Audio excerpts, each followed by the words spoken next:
말씀의 제목은 믿는 자의 영적 권위라는 말씀에 대해서 함께 은혜 나누고자 합니다. 요즘 우리나라의 그 정치권의 모습을 보면 권력이라는 게 참 무섭구나 이런 생각을 잠시 해보았어요. 흔히 말하는 권력, 권위자 또 이런 것들은 개인적인 어떤 재능이나 어떤 덕망 그리고 문벌 같은 것에 의해서 생기는 사회적 세력 또 어느 분야에 그 권위 있는 사람 이렇게 우리는 말하고 이런 권위자, 권력자 이런 사람을 인정하기도 하잖아요. 그래서 어느 분야에 이 사람이 최고의 권위자야, 어느 분야에 대해서는 이 사람이 최고의 권력자야 이렇게 말을 하면은 그 사람 앞에서 우리가 할 말을 잃을 때가 많지요. 왜 그럴까요? 우리가 잘못 말했다가는 창피를 당할 수가 있어요. 그래서 우리는 오히려 그런 권위자나 권력자 앞에서 침묵하고 말을 줄이는 것들을 많이 우리는 경험할 수가 있습니다. 그런데 이 권세와 권위 이것은요 세상적인 권세와 권위가 있습니다. 또 영적인 권위와 권세가 있습니다. 우리가 성경을 읽다 보면은 예수님에게는 무엇이 있었던가? 영적인 권위가 있었다는 것을 저와 여러분은 성경 말씀을 통해서 볼 수가 있습니다. 이것은 세상에서 말하는 권세나 권위가 아닙니다. 성경 마태복음 7장 29절 말씀에 보면 이는 그의 가르치는 것이 권위 있는 자와 같고 저희 서기관들과 같지 아니함일러라 라고 성경에서는 말씀하고 있습니다. 사람들은 이 말씀을 보니까요 이는 그의 가르치는 것이 권위 있는 자와 같고 그렇다면 이때 이곳에 모인 사람들은 예수님의 권위를 인정했어요? 인정하지 않았어요? 인정했다는 거예요. 그런데 항상 100%의 예스맨이 있는 건 아니에요. 그 중에는 노라고 아니라고 말하는 사람이 있다는 거죠. 그러니까 많은 사람들이 예수님의 권위를 인정했어요. 그러나 예수님의 권위를 인정하지 못한 무리들도 거기에는 있었다는 것입니다. 예수님께서 성전에서 장사하는 자들을 어떻게 하셨어요? 내어 쫓으셨어요. 그리고 말씀을 전하셨습니다. 대제사장들과 서기관들과 장로들이 이제 예수님께 묻습니다. 무슨 권세로 이런 일을 하느냐?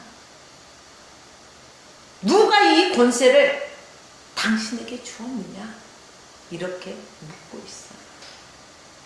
예수님께서요 이렇게 물었던 이렇게 서기관들, 대제사장들에게, 장로들에게 또 되묻습니다. 너희 의견에는 요한의 활동이 하늘로서냐, 사람들에게서냐? 이 질문은 그들을 공경에 빠뜨릴 수 있는 질문이에요. 왜일까요? 이미 요한이 예수님을 메시아라고 증언한 것을 모든 사람이 알고 있기 때문에 이들은 어떤 대답을 하기가 참 난처해. 이렇게 말을 하면은 또 이 사람들이 들고 일어날 것 같고 또 이렇게 말하면 저 사람들이 들고 일어날 것 같고 참 애매모호한 그런 상황에 이 사람들이 처하게 됩니다. 자, 그들은 주님의 반문에 꼼짝달싹 하지 못하게 됐어요. 예수님의 말씀에는 구원자이신 메시아의 권위가 있기 때문에 그들이 어떠한 답도 하지 못했다는 것입니다. 우리 역시 신앙생활을 하면서 영적인 권세, 즉 영적인 권위가 있어야 된다는 것입니다. 요즘 기독교의 권위, 그리스도인들의 권위가 어떻습니까? 약해 있다는 것들을 많이 볼 수 있을 것입니다. 심지어 믿지 않는 사람들의 입에서 기독교를 먼독교라고 말을 하더라고요. 저는 차마 그 말을 못하겠어요. 이 정도로 권위가, 영적인 권위가 실추해버렸다는 것입니다. 세상에서 말하는 힘과 권세, 위세가 아니라 영의 사람으로서 영적인 권위가 있어야 된다는 것입니다. 내가 세상적인 권력과 권세가 없어도 되요. 그러나 하나님의 자녀로서, 왕같은 제사장으로서 영적인 권위, 영권이 회복되어야 할 것입니다. 이 영권이 있어야만이 사단을 제어할 수가 있는 것입니다. 복음의 능력을 전할 수가 있는 것입니다. 우리가 이러한 영적인 권위가 있을 때 어떠한 문제 앞에서도 우리는 이겨나갈 수 있다는 것입니다. 그런데 이 영적 권위의 출처가 어디일까요? 생각해 보셨어요? 이 영적인 권위를 찾아본 출처를 알아봐야 될 거 아니에요. 바로 영적인 출처, 영적인 권위의 출처는 예수님에게 있다는 것입니다. 또 당연히 예수님에게만 있어야 하는 것입니다. 그러므로 예수 그리스도를 믿는 저와 여러분들에게는 영적인 권위가 있으시기를 바랍니다. 잃어버렸던 영적인 권위를 다시금 회복해야 할 것입니다. 되찾아야 할 것입니다. 오늘 바울은 자신의 영적 권위에 도전하는 사람들에 대해서요, 자신을 변론하고 있어요.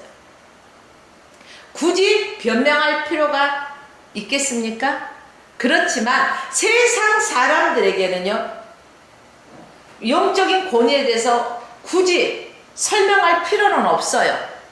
말해봤자 속이의 경읽기, 알지 못한다는 거예요. 그러나 교회 안에서 믿는 그리스도인들에게는 일어나는 거기에 대해서는요, 분명하게 설명을 할 수가 있어야 되기 때문에 바울은 그 교회 안에서 일어나는 바울의 권위에 대해서 의심하고 있는 자들에게 차분하게 이것을 설명하고 있습니다.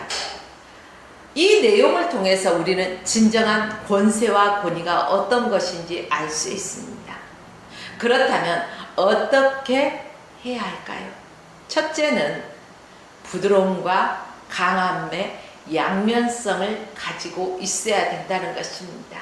우리 사람들은 흔히 양면성이 있다 이런 소리들 들어보셨어요? 이 사람의 장점이 이것인데 때로는 이것이 장점이면서 단점이 될 수도 있는 거예요. 이렇게 양면성을 갖출 수가 있어요. 그래서 부드러움과 강함의 양면성을 우리는 모두 가지고 있어야 돼요. 우리가 사단 마귀를 제어하면서요, 물리치는데 부드러움만 가지고 있으면 될까요? 물러가 주세요 하면 물러가요? 아니잖아. 너나 잘해. 예수 그리스도의 이름의 권세를 명하노니 이 더러운 귀신아 떠나가! 분명하게 우리는 강하게 도전하고 물리쳐야 될 것입니다. 제어해야 될 것입니다. 그러나 상처 입은 사람에게 어떻게 해야 될까요? 이 강함으로 다가가면요, 더 상처 입을 수 있어. 그때는 부드럽게, 그러셨군요. 얼마나 아프셨습니까? 우리 함께 기도합시다. 부드럽게 나가야 되는 거예요. 그래서 우리 그리스도인들은 영적인 권위를 가지고 부드러움과 강함의 양면성을 가지고 있어야 된다는 거예요. 그 중에 하나가 본문 1절 말씀에 보니까 바울은 멀리 떨어져 있을 때 편지를 쓸 때는요, 편지에다는 강한 어조로 말을 합니다. 단호하게. 그런데 막상 얼굴을 대해서 보면은 어때요? 이게 사람들이 우유부단하다고 생각해요. 왜? 너무 부드러우니까. 그래서 바울의 영적인 권위에 대해서 반론을 제기한 사람들이 있었다는 거예요. 그러나 10절 볼까요? 또 10절에도 보면요, 저희 말이 그 편지 중에 힘이 있으나, 편지에서는 분명히 강한 어조이기 때문에 힘이 있어요. 그런데 그 몸으로 얼굴 있을 때는 야, 뭔가 시원치 않다, 저 사람 분명히 아유 요래 할 때는 정말 강한 사람 같았는데, 아이 막상 만나보니까 그거 뭐 별거 아니더라, 그 사람도 뭐 아이고, 이럴 때 있어요 없어요? 있잖아요. 바로 바울에 대해서 그때 고린도교회 사람들이 그렇게 말을 하고 있었던 거예요. 그러나 바울이 사람들과 마주대야 할 때 자신의 태도에 요구를 분명히 말하지 못하고 비굴한 사람이라는 평은 이 바울에 대해서요, 온갖 간용에 대해서 잘못 어떻게 이해하고 있었다는 것입니다. 이 바울이 강함이 없어서가 아니라 예수 그리스도의 온유함을 가지고 그들에게 관용으로, 온유와 관용으로 말하고 있다는 것들을 그들이 이해하지 못하기 때문에 잘못 생각을 한 것이죠. 바울은 1절 중반부에서 이렇게 말하고 있습니다. 나 바울은 이제 그리스도의 온유와 관용으로 친히 너희를 권하고, 한마디로 그리스도의 온유와 관용이라고 그들에게 자세하게 설명해 주고 있다는 것입니다. 우리도 그렇잖아요. 어린아이가 이해를 못할 때는 얘야 이것은 이렇단다, 저는 이렇고 후는 이렇고 여차여차해서 요래 된단다, 이렇게 자세하게 말해주잖아요. 부드럽게. 바로 바울이 보지 않고서는 이렇게 강한 어조로 말했지만 그들의 상황을 바라봤을 때 또 다른 상황이잖아요. 눈앞에 펼쳐진 상황들은. 그래서 예수 그리스도의 온유함과 그 관용으로서 그들에게 권면하고 있다는 것들을 자세하게 설명을 해주는 거예요. 풀어서 설명해 주는 거예요. 그래서 예수께서 자신을 뭐라고 표현하셨죠? 나는 마음이 온유하고 겸손하니 나의 멍에를 메고 내게 배우라. 그러면 너희 마음이 어떻게 된다고요? 쉼을 얻으리라. 이렇게 말씀하셨다는 거예요. 예수님의 온유함, 예수님의 겸손함, 이 말씀을 한번 역으로 한번 생각해 볼까요? 마음이 우리가 쉼을 얻지나, 아우 본내에 가득 찬 사람 있어요 없어요? 있잖아요. 이 사람들은 그렇다면 마태복음 11장 29절 말씀에 비춰 보면은 쉼을 얻지 못하는 거예요. 마음에 참된 평안이 없는 거예요. 쉼을 얻지 못하기 때문에. 그렇다면은 주님의 참된 온유와 겸손이 이 사람에게 있어요 없어요? 없다는 거예요. 또 영적인 쉼을 얻지 못하는 사람도 마찬가지로 예수님의 온유와 관용이, 겸손이 이 안에 없다는 거예요. 왜 사람들이 피곤하고 왜 사람들이 힘이 들까요? 한번 생각해 보셨어요? 힘을 빼지 않기 때문에 그렇습니다. 저도요, 초보 운전자들은요, 운전을 한번 해보라고 운전대를 맡기면은요, 어디에? 어깨에 힘이 쫙 들어가. 막 뚫어져라, 앞을 쳐다봐. 아우, 팔을 얼마나 힘을 줬는지. 아유, 불과 몇 분 운전했는데 하잖아요. 왜? 힘이 들어가 있기 때문에. 그런데요, 운전에 능수능란한 경험자들은 어때요? 차분하게 힘을 빼고 운전을 해요. 힘이 들어요 안 들어요? 힘이 안 들어요. 자, 다시 말해서 힘을 빼지 않는 자는 피곤한 거예요. 부드러움이 없기 때문에 힘든 거예요. 아까 말했죠. 강함과 부드러움이 같이 공존해야 된다고 했죠. 근데 부드러움이 없어. 그러니까 힘이 드는 거예요. 부드러움으로 강함을 이긴다. 이 소리 들어보신 적 있습니까? 있는 분도 있고 없는 분도. 이것은 뭐냐면은 운동선수가 홈런을 탁 그 공을 던지면은 투수가 던지면 치잖아요. 근데 어깨 힘들어하고 내가 저것을 분명하게 한 방에 홈런을 칠 거야. 딱 힘이 너무 들어가고 하면은 이게 제대로 될까요? 안 돼요. 힘이 너무 들어. 그러면은요, 이제 그 중계방송하는 저기가 그러죠. 아, 몇 번 투수 힘이 너무 들어간 것 같군요. 딱 바로 나와요. 힘이 너무 들어가면 뭐든지 원활하지 않습니다. 부드럽지가 않아요.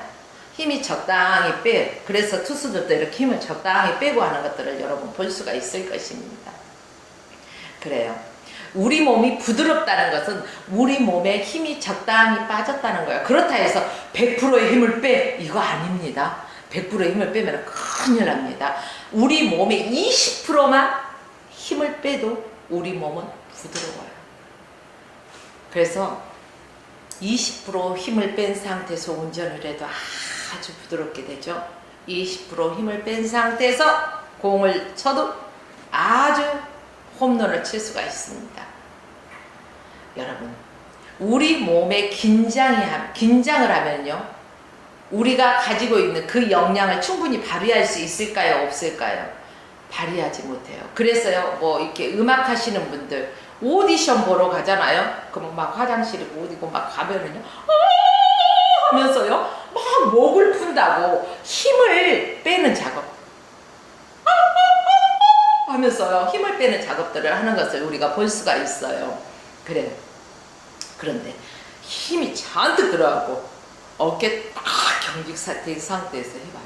그러면은 그 음악의 역량도 충분히 발휘할 수가 없어요. 그런데 보면은 그들을 봐요. 얼마나 자연스럽게 힘을 적당히 뺀 상태에서 하잖아요. 얼마나 그러면은 뭐 아름다운 음색이 쫙 나오잖아요. 이처럼 우리의 몸에 적당하게 힘이 한 20% 정도만 빼면은요, 자기의 역량을 아주 부드럽게 마음껏 발휘할 수가 있습니다. 이처럼 우리의 육신의 힘이 잔뜩 들어가 있을 때는요, 어디 네가 얼마나 잘한가 보자 이래요? 아니에요. 하잖아요. 그리고 내 생각과 내 뜻과 내 의지가 잔뜩 들어가 있어. 뭐든지 내가 할 수 있다고 생각하는 거예요. 그런데 우리 영적인 생활을 하는 사람들, 이렇게 육적인 힘이 많았을 때는 이런 힘든 삶을 살죠. 근데 왜 여러분 금식한다고 생각하세요? 금식은 흉한 결박을 풀기도 하죠. 금식을 하면 힘이 막 아주 막 불끈불끈 솟습니까? 힘이 없잖아요. 금식을 하다 보면은요, 힘이 적당히 빠집니다. 힘이 적당히 육체의 힘이 적당히 빠지니까요, 내 영적으로 더 주님 앞에 매달려요, 안 매달려요? 더 매달리잖아요. 그래서 영적인 힘이 또 생겨요. 영권이 생기니까 이제 막 기도하면서, 금식하면서 기도하다 보니까 영적인 힘이 생겨요. 처음에는 힘이 드는데 막 나중에는 어때요? 힘이 나잖아요. 그리고 이제 말도요, 원해져 부드러워진다는 거예요.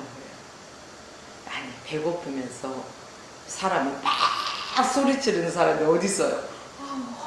그 힘이 없어가지고 대체적으로 그러더라고요. 그래서 배고프면 원해주고 겸손한 사람도 있지 않을까, 이렇게 또 한번 생각해 보는데, 아무튼 우리는 육적인 힘을 적당하게 좀 빼고 영적인 힘을 갖춰야 할 것입니다.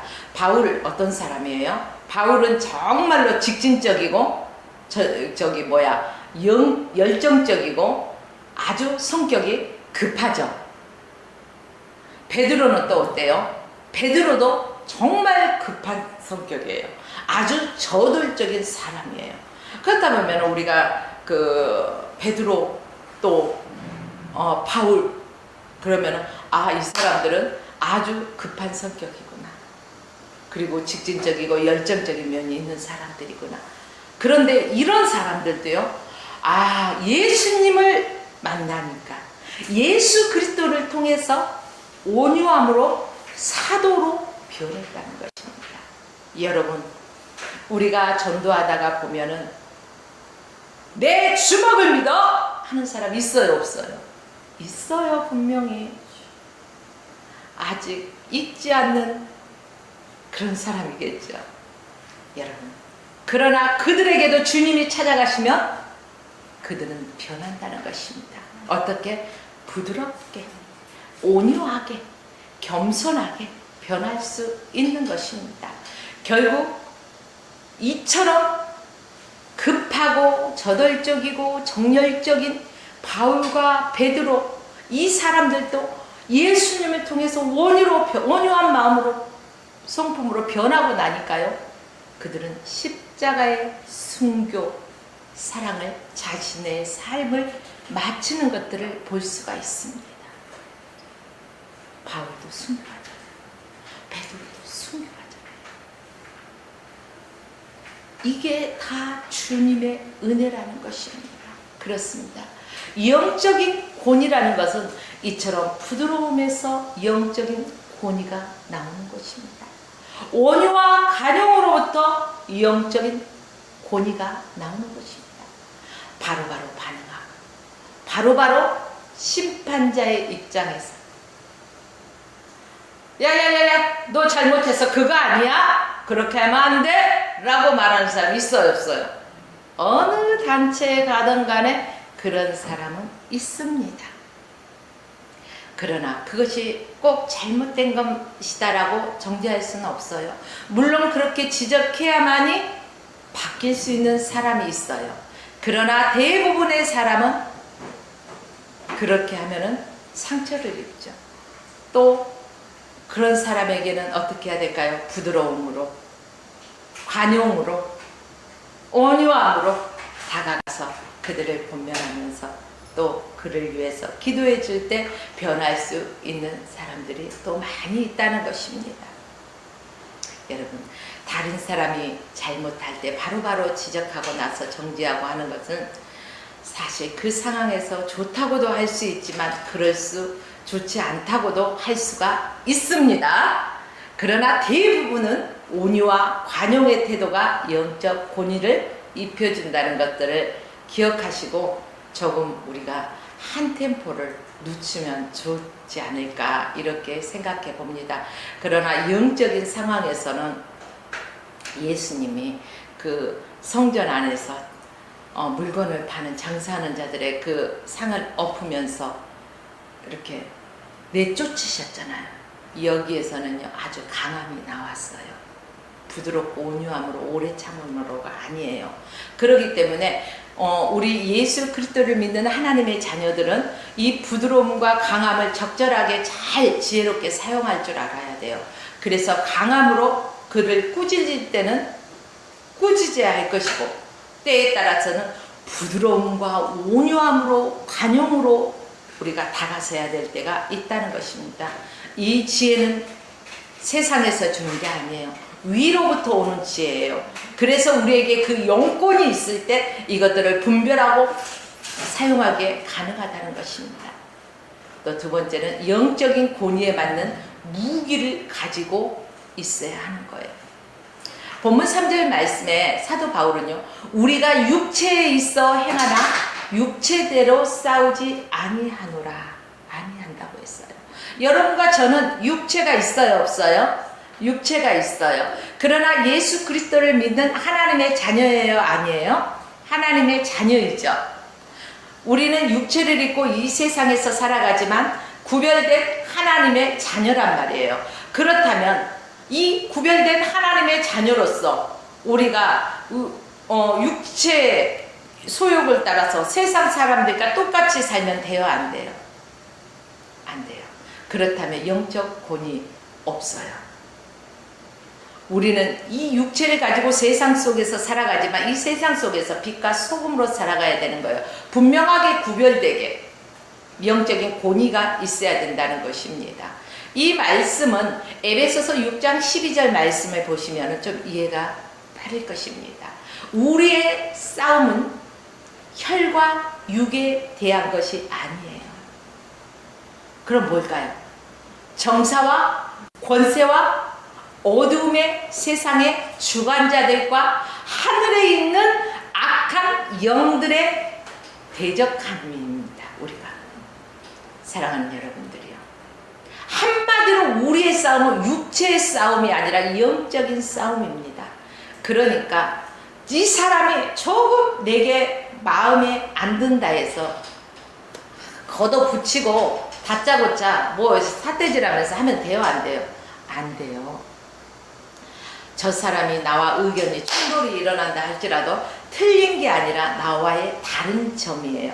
나와 다른 관점에서 바라보고 나와 다른 관점에서 생각하기 때문에 충돌이 일어나는 것이지 틀려서가 아니라는 것을 우리가 인식해야 할 것입니다. 그러므로 우리 그리스도인들은 지혜로워야 돼요. 어떻게? 누구처럼? 뱀처럼 지혜롭고 비둘기처럼 순결한 삶을 살아야 되는 거예요.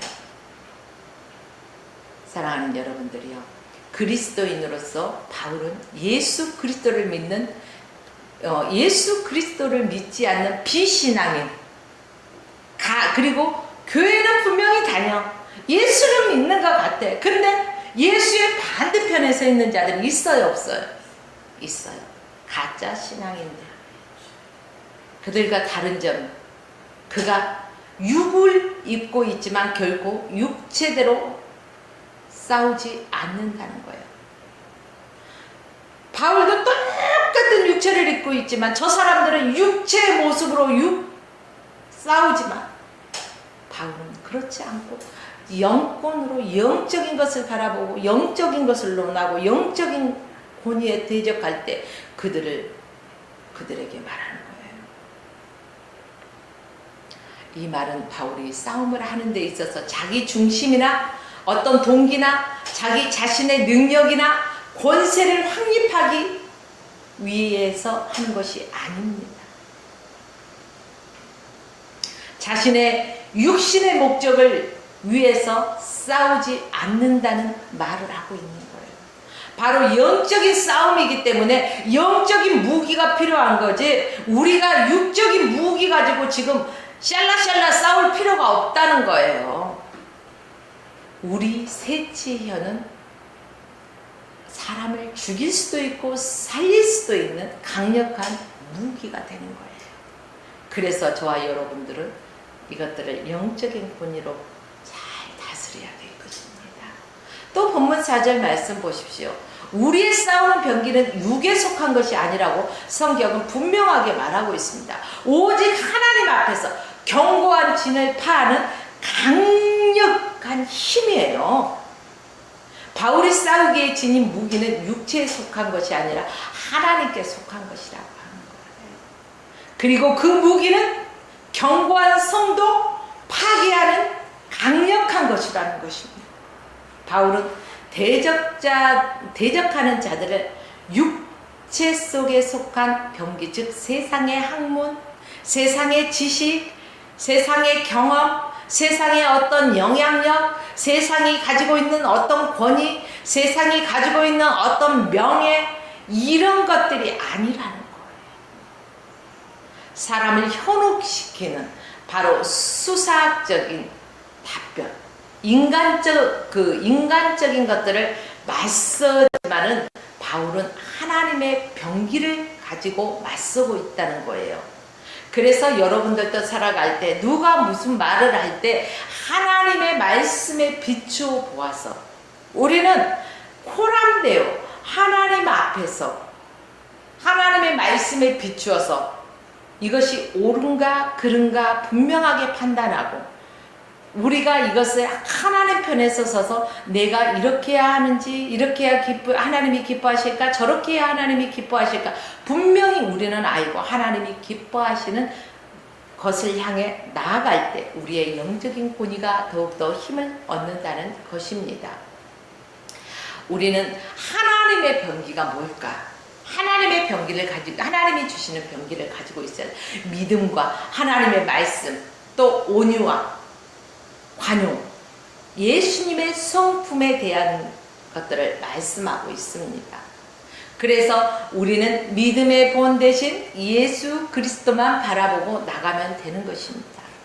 세상 기준으로 바라볼 때는 바울의 무기가 힘이 있어요, 없어요? 약한 것처럼 보일 수가 있어요.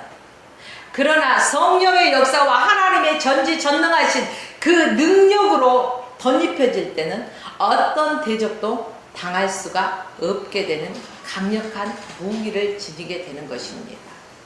여러분, 저와 여러분은 어떤 무기를 지니고 있습니까? 여러분의 배경입니까? 아니면 진정하게 하나님의 말씀, 믿음을 가지고 영적인 권위에 덧입혀서 살아가고 있습니까? 여러분, 우리는 영적인 권위, 바로 그리스도께 복종할 때 영적인 권위가 회복되는 것입니다. 본문 5절 끝부분에 보니까요, 모든 생각을 사로잡아 그리스도에게 복종케 하니, 6절에서는 너희의 복종이 온전히 될 때 모든 복종치 않는 것을 벌하려 예비하는 중에 있노라. 이렇게 성경에서는 말씀하고 있습니다.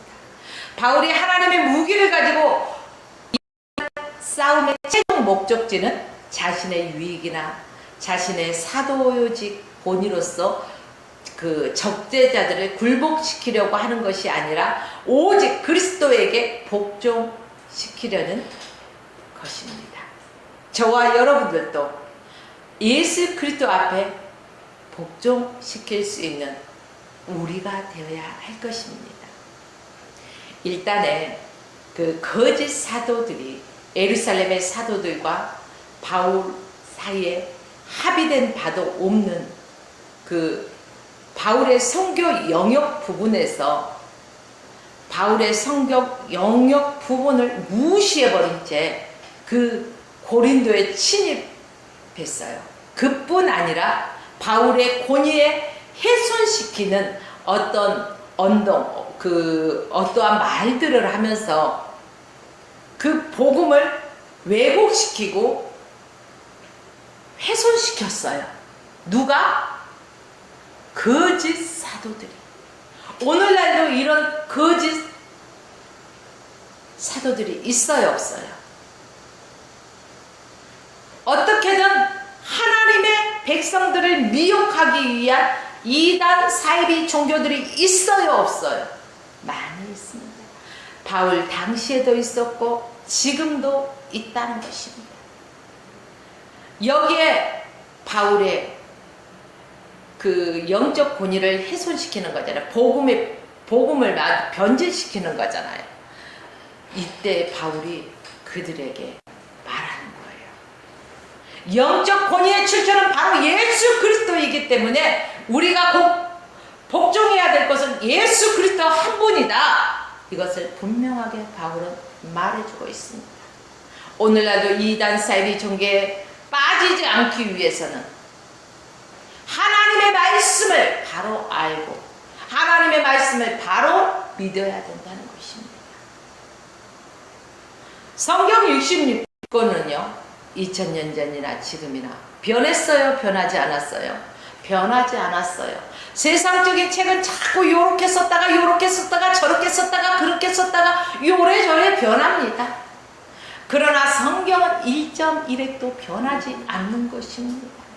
이게 하나님의 말씀이에요. 하나님의 말씀은 변개치 않습니다. 사랑하는 여러분들, 우리는 변하지 않는 하나님의 말씀에 순종하고 복종해야 할 것입니다. 우리가 예수 그리스도에게 복종할 때, 그분의 권위 앞에 우리가 복종할 때 그분의 권위가 우리에게 위임되는 것입니다. 예수 그리스도께 복종하지 않는 사람들은 결국 어떻게 될까요? 자신에게 복종하겠죠. 자신의 그 힘 앞에서, 사람들의 세상적인 그 권력 앞에서. 여러분, 우리는 주님께 복종합시다. 먼저 주님 앞에서 우리 자신을 철저하게 낮춥시다. 낮아지고 더 낮아져야 된다는 것입니다. 내려놓고 더 내려놓아야 된다는 것입니다. 내가 먼저 교만한 마음을 내려놓아야 된다는 것입니다. 나의 교만과 이기적인 마음, 이런 것들을 내려놓아야 된다는 것입니다. 우리는 흔히 이 세상에서 사람들과 공존해서 살아가다 보면 어떤 단체든 간에 꼭 자기가 한 말이 최고고 자기가 한 말이 옳은 거고 그것에 대해서는 반박을 할 때는 요리조리 미꾸라지같이 잘도 피해서 그것을 변형시키는 사람들이 있어요, 없어요? 있어요. 그러나 여러분들, 우리가 예수 그리스도의 말씀 안에서 우리가 바로 섰을 때는 그것을 분명하게 분별할 수가 있습니다. 우리는 영적인 무기, 예수 그리스도를 믿는 믿음으로 하나님의 말씀은 검이에요. 그쵸? 영적인 검이에요. 에베소서 6장에 영적인 전신갑주가 있지 않습니까? 성령의 전신갑주를 취하고 살아가는 우리의 앞에는 그 어떤 것도 우리를 대적할 수가 없는 것입니다. 우리가 성령의 전신갑주를 취하고 온전히 믿음으로 담대하게 나갈 때 영적인 권위가 있는 것입니다. 사실 우리는 끊임없이 치열한 영적인 싸움에서 살아가고 있어요. 눈만 뜨면은 영적 싸움이에요. 내가 집안에서요 운동 생활한다고 영적 싸움이 없는 거 아니에요? 눈 뜨는 순간 영적 싸움은 아주 치열합니다. 그래서 우리에게 필요한 것이 무엇일까요? 전자에도 말씀드렸듯이 영적인 무기가 필요하다는 것입니다. 곧 믿음과 말씀과 온유와 관대한 사랑의 태도, 이것이 우리에게 필요합니다. 이런 싸움만이 자신의 영적 권위를 지켜줄 수가 있죠. 육적인 싸움을 하는 사람은 결코 영적인 권위가 생길 수가 없습니다. 영적 권위는 결국 그리스도에게 복종한다는 것을 믿으십시오. 사람 앞에서 복종하는 것이 아니라 예수 그리스도 앞에 복종하십시오. 예수 그리스도께 복종할 때 영적 권위가 바로 세워진다는 사실을 저와 여러분은 오늘 다시 한번 깊이 새겨야 할 것입니다. 그리고 우리의 교만한 마음을 내려놓고 겸손을, 온유와 겸손을 배우라고 했잖아요. 멍에를 내려. 우리가 예수 그리스도의 겸손하심을 배워야 돼요. 그리고 주님께 복종하는 저와 여러분의 삶이 되시길 주의 이름으로 축원하며 오늘 말씀을 마칩니다.